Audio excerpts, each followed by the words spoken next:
ये लीजिए मेरे सोने के कंगन, इससे माँ जी का ऑपरेशन हो जाएगा। रश्मि ने अपने पति मनोज से कहा। पर यह तो तुम्हारी माँ की आखिरी निशानी है। नहीं नहीं, मैं ये नहीं ले सकता, मनोज बोला। एक माँ की निशानी दूसरी माँ के काम आ जाए तो इससे बेहतर बात और क्या हो सकती है, रश्मि बोली।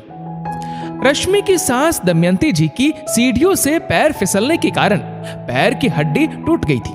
डॉक्टर ने तुरंत ऑपरेशन करवाने कहा था। दमयंती जी के 3 बेटे थे। लोग उनसे हमेशा कहते, 3 बेटे हैं तुम्हारे, अच्छी परवरिश करो, बड़े आदमी बन गए तो तुम्हारा बुढ़ापा आराम से कटेगा। उनके पति रामकिशन जी ने अपनी सारी कमाई बेटों की उच्च शिक्षा और अच्छी परवरिश में लगा दी थी। एक 3 कमरों का घर संपत्ति के नाम पर दिन रात मेहनत कर बना लिया था। देखते देखते समय पंख लगाकर उड़ गया। तीनों बेटों की नौकरी लग गई।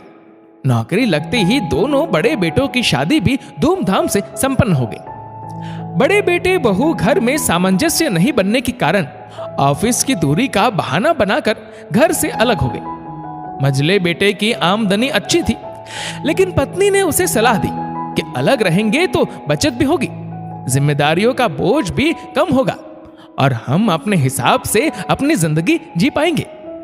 उसकी बातों में आकर मझले बेटे ने अपना ट्रांसफर दूसरे शहर में करा दिया। दोनों बेटों के जाने का सदमा रामकिशन जी बर्दाश्त ना कर सके और बीमार होते चले गए। दोनों बेटों में से कोई उनकी खैर खबर पूछने नहीं आया। रामकिशन जी की इच्छा को देखते हुए दमयंती जी ने अपने छोटे बेटे मनोज की शादी रश्मि से करा दी। कुछ समय पश्चात रामकिशन जी का भी स्वर्गवास हो जाता है। दमयंती जी छोटे बेटे मनोज और रश्मि के साथ रहती।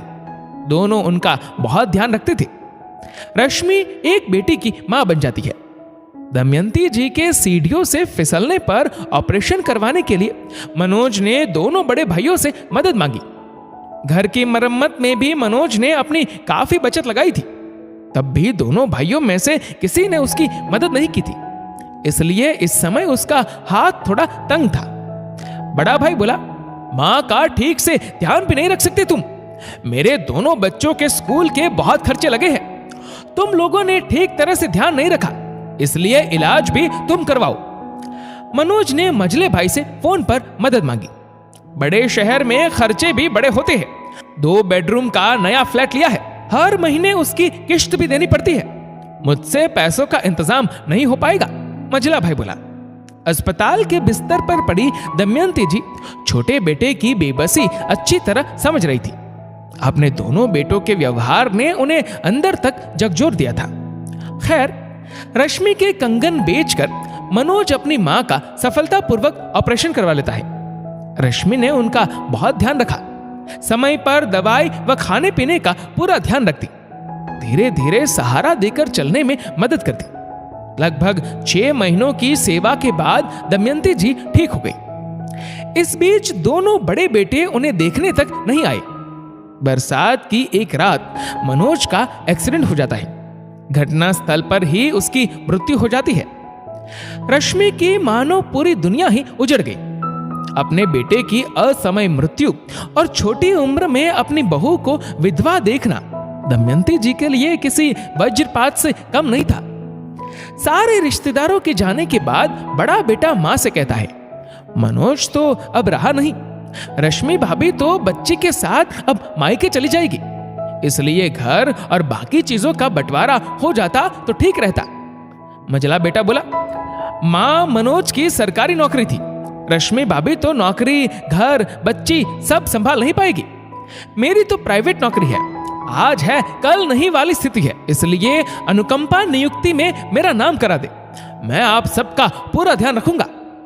सरकारी दफ्तर में नियम अनुसार किसी व्यक्ति की मृत्यु हो जाए तो अनुकंपा के आधार पर परिवार के किसी सदस्य को नौकरी मिलने का प्रावधान है, लेकिन दमयंती जी ने अपनी बहू का साथ दिया। उन्होंने कहा, तुम दोनों को हमारी चिंता करने की कोई जरूरत नहीं है, मैं अपनी बहू और फूल सी पोती के मुंह का निवाला नहीं छीन सकती। तुम दोनों ने बूढ़ी मां की कभी सूद ना ली, आज अपना हिस्सा मांगने आ गए। रश्मि सिर्फ मेरी बहू नहीं बेटी भी है, रश्मि और मनोज ने दिन रात मेरी सेवा की, पूरा मान सम्मान दिया। तुम दोनों के पास तो अपने घर है, इसलिए इस घर पर और अनुकंपा नौकरी पर केवल रश्मि का अधिकार है। तुम लोगों ने ना कभी बेटे का फर्ज निभाया और ना ही भाई का। इस प्रकार दमयंती जी ने फैसला लेते हुए अपनी बहू और पोती का भविष्य सुरक्षित कर दिया। मां के मुंह से कड़वी सच्चाई सुन दोनों बेटे निशब्द रह गए।